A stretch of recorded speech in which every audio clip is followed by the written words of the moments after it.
గడిచిన సంవత్సరాలలో భూమిపై ఇన్వెస్ట్మెంట్ చేసిన ఎంతో మందిని లక్షాధికారులను కోటీశ్వరులను చేసింది.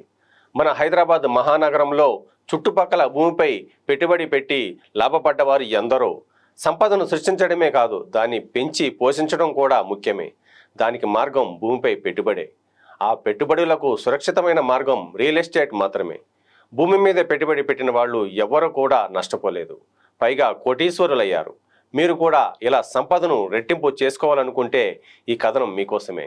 హైదరాబాద్లో మాదాపూర్, హైటెక్ సిటీ ప్రాంతాల్లో ఒకప్పుడు ఎలా ఉండేవో మనందరికీ తెలిసిందే. కొండల మీద, గుట్టల మీద పెట్టుబడి పెడుతున్న వారిని చూసి నవ్విన జనమే ఇప్పుడు అదే ప్రాంతంలో భూముల ధరలు చూసి అవాక్కవుతున్నారు. గజం స్థలం కొనాలంటే కొనలేని పరిస్థితి. అందుకే భూమి ధర మనకు అందుబాటులో ఉండగానే కొనుక్కుంటే ఆ తర్వాత దానికి రెక్కలు వస్తే ఆకాశంలో విహరించవచ్చు.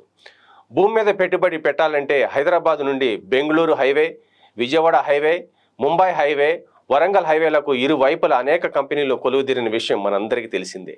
ఈ హైవేలలో నుండి ఎక్కడికి వెళ్ళాలన్నా roadway connectivity, railway connectivity, airway connectivity అతి దగ్గరలో ఉండటం మరో ప్రత్యేకత. ఈ హైవేలకు దగ్గరలో ఇన్వెస్ట్ చేసే రాబోయే 5 సంవత్సరాలలో రెట్టింపు కావడమే కాకుండా మీ పెట్టుబడి 5 రెట్లు పెరిగే అవకాశం ఎక్కువ ఉందని రియల్ ఎస్టేట్ నిపుణులు ఎంతోమంది చెబుతున్నారు.